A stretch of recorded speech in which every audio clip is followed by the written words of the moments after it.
Good morning. It's my third day here in Boracay and isa pang life hack.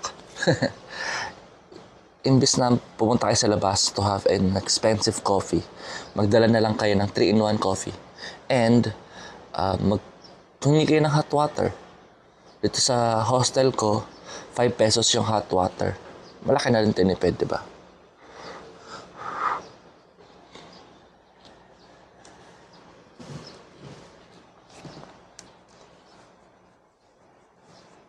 Maaga ako nakatulog ako kagabi, mga 1 o'clock na. And then, nagising ako ngayon lang mga 6 a.m. Sarap mag-muni-muni.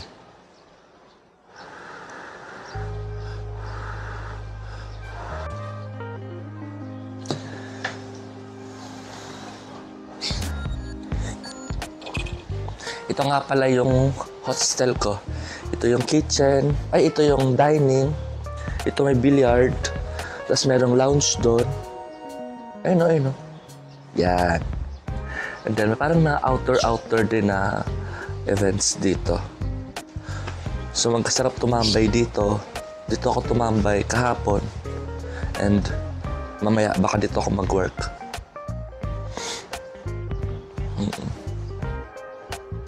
May mga pagkain din silang sinaserve. Kaya, yun, masaya. Saka mura lang.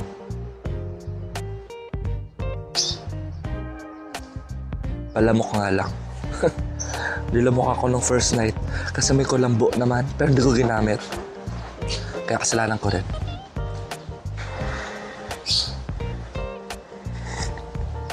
Sarap. Perfect day to walk and to enjoy the day.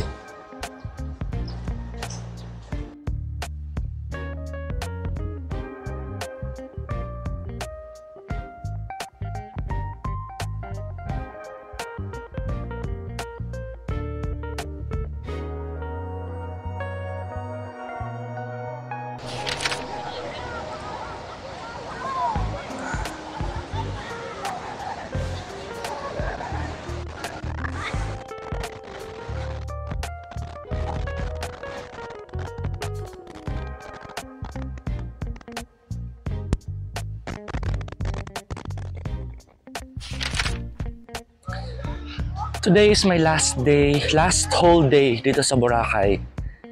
And gusto ko na ba umuwi? Yes, gusto ko na umuwi. Gusto ko pa ba magstay? Gusto ko rin magstay. Pala.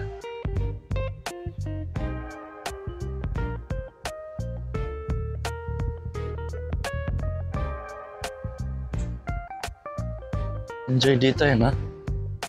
Peaceful, parang ayoko na matapos talaga.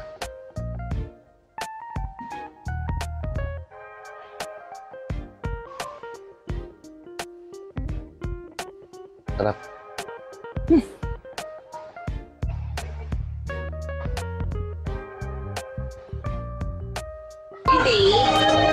Hi guys. Dito na ako ngayon sa hop on, hop off na bus papuntang Puka Beach. Ito yung sinasabi ko sa inyo na nabili ko sa clock yung ticket na 180 pesos. Unlimited na siya for 1 day. So I think may ikot ko na yung buong Boracay land tour. Aircon pa. So good deal na yan. Ate, bukod sa Puka Beach at saka sa yung keyhole, ano pa pwede puntahan? Yung grotto na sinasabi nila. Doon sa may banda? Ako sa may Robinson, kasi maganda din po doon. Kasi parang meron po pinili din siya, tapos parang meron po Ayun yung sa dulo nito? Ay, nakakuha na ako. Nakapunta na ako. Meron pa po, dito sa banda. Meron po sa tax rating, meron po tayo mangrove po. Mangrove. Libre lang. Libre lang po. Bali yung truck po niya sa may tax rating. Kapasok pa kasi yun, so pwede naman po kayo mag-libre. Thank you. Pero ang pinakasikat yung ano, Puka at saka yung Keyhole. Dalawa. At saka yung mali.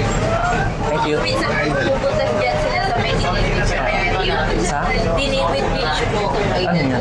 Ay, yung parang cove. Oo, meron din sila. Parang kasi ano po yan eh. Kadikit na. Hi guys! Nandito na ako ngayon sa dulo ng hop-on, hop-off bus ng Boracay, which is the New Coast. Boracay New Coast. Tingnan nyo naman. Ang daming naghihintay na i-trike. Oo nga no? I-trike siya kasi tatlo lang ang gulong. Tatlo lang ang gulong. Papunta ako ngayon sa Keyhole, which is ang daming tao. Pero okay lang. Tara. Let's go 360.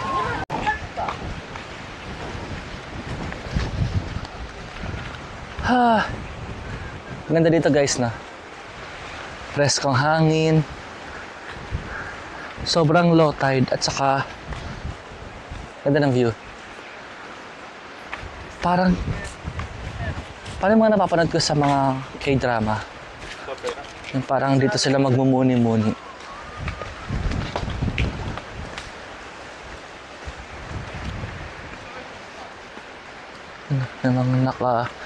Yun yung mga nasa-stay siguro dun sa pang super yaman. Yan na. Ganda.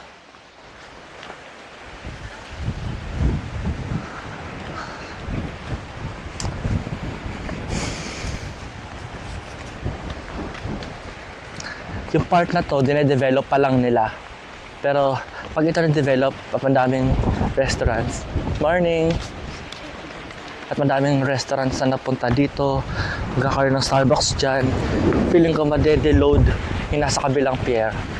Nasa kabilang stations.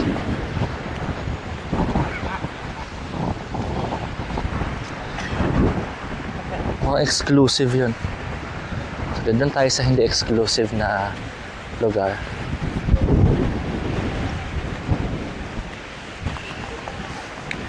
Ang linaw pa rin ng buhangin. So sana clear ang boses ko, no? Kasi mukhang may pila. May pila ang Keyhole. Yun lang.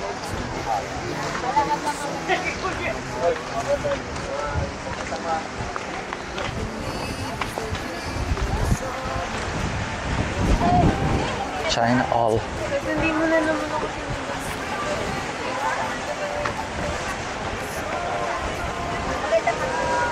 Mukhang may pila nga. Okay.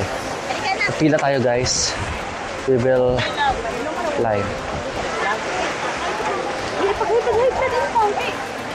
Pila po kayo ma'am sa ano, Keyhole?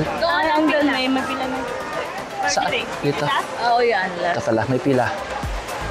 Keyhole.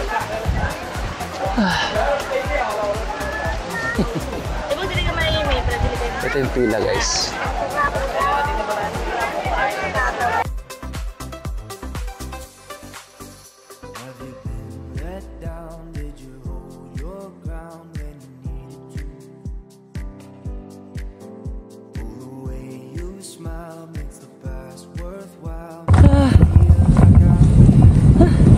After 1 hour of pila, nakakuha din ako ng mga shots. Ito yung mga pictures to.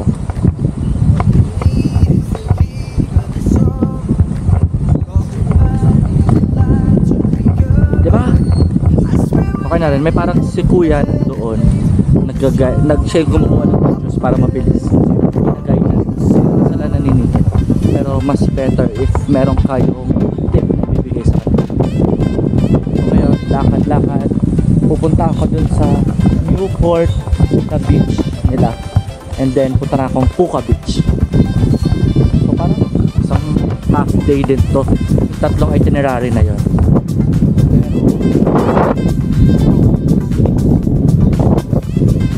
Habang na ako ng bus doon. Tingnan naman. Ito yung part ng Boracay na hindi masyadong kikita sa vlog.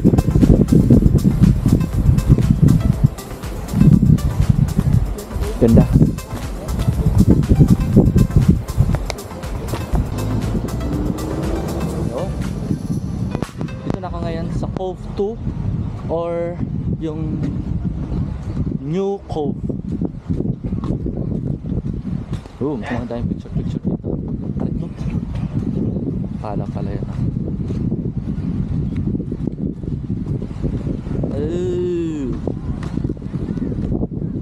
Ganda nga dito. Papayapa at white pa. Kaya lang, madaming lumot.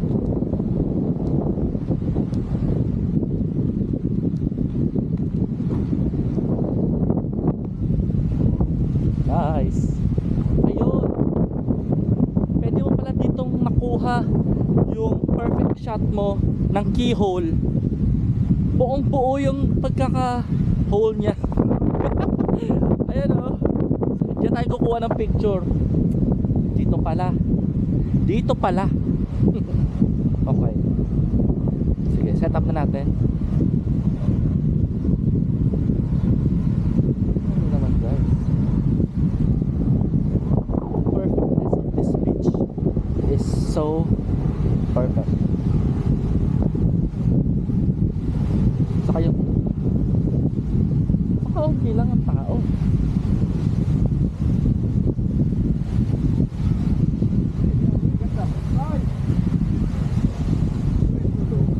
Wow. It's like Virgin Beach pa siya. At ang maganda doon, yung view. Falling on your feet, do you finally see what you're missing? You're just one lost soul here to break the mold. When you see me, do you believe in a higher love? Somebody let the sun come up again. What you need is the heat of the summer. Lost your mind, need the light to recover. I swear we're headed on the better days, and the sun will come up again. 'Cause you brought me the sun.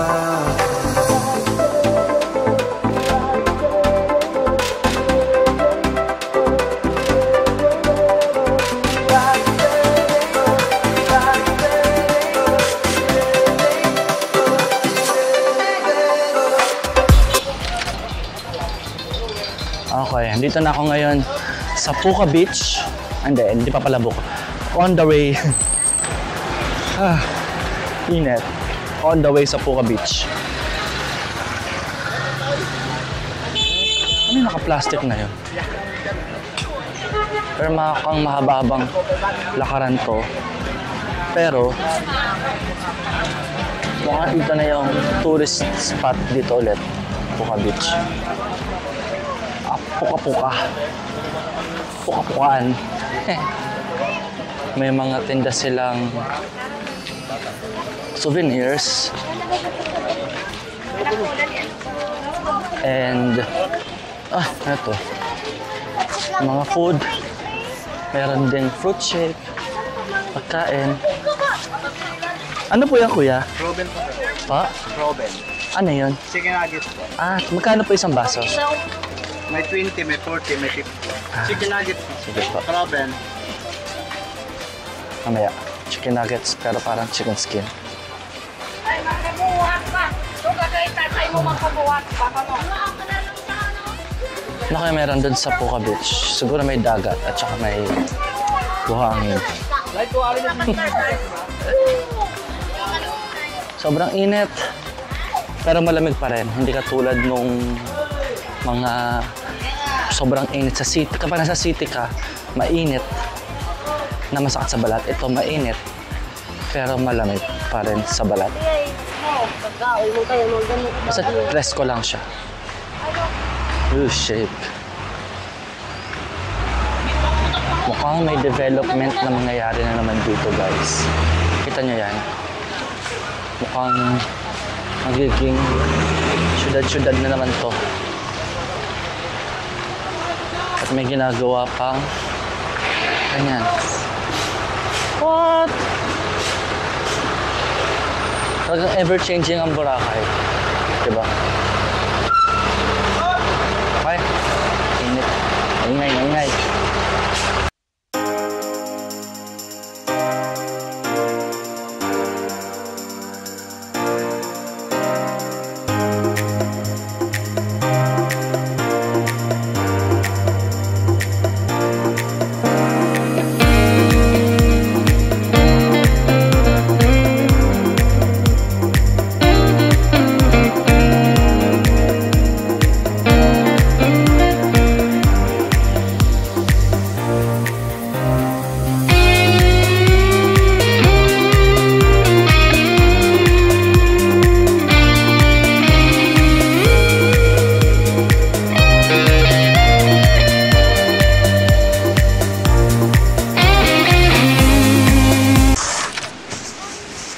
Okay, so ngayon ako dito sa Puka Beach. Kain ako ng pan de coco na 10 pesos sa Station 2. Harap. Iinom ako ng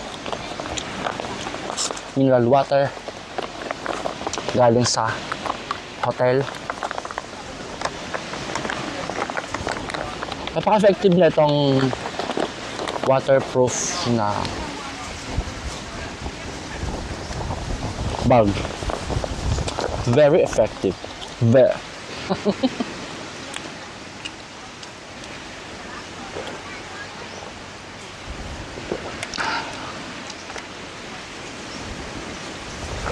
Ang daming foreigner dito.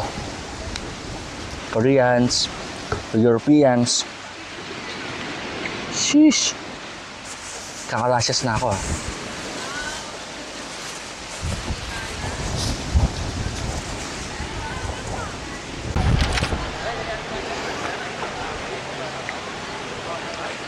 Hi guys! Welcome to Bulabog Beach dito sa likod ng Boracay where nandito yung mga extreme na parang wind sports nila. Sulat ko na lang dito sa ibaba kung ano yung sports na yun.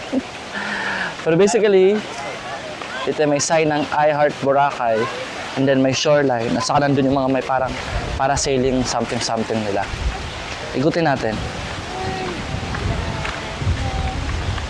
Medyo may mga different flags of different countries na siguro madalas dito or baka nagkakaroon ng competition dito.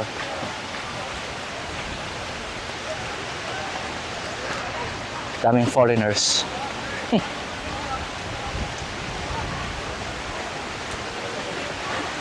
Iba yung vibes dito sa kabila kasi yung buhangin, ang daming lumot and then yung buhangin niya chill lang.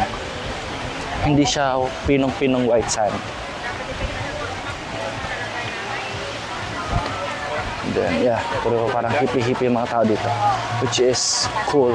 Different vibes. Until now, we still keeping in touch with friends. Dito sa reason niya.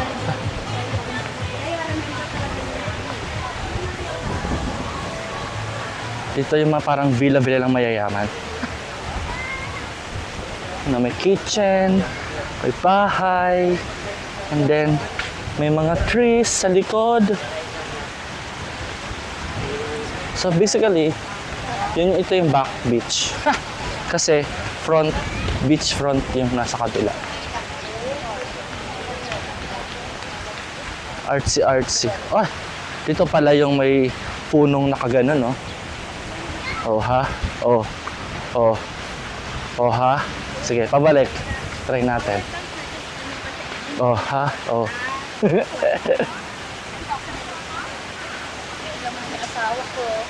Mas malilibot mo nga itong Boracay. Sakto lang yung 4 days. Pangatlong araw ko pala ngayon, nalibot ko na lahat ng mga itinerary. Siguro pagbalik ko dito ulit at may family na ako, makakagagawa namin yung mga parasailing, yung mga bar na boat, snorkeling, gano'n. Sa ngayon, hindi pa muna. Nire-reserve ko yun para sa mga moments wherein first time namin may experience yun ng magiging wife ko. Diba? I am a traveler, pero at the same time, nagpaplano ako sa mga ganong-ganon. Diba? Palasa.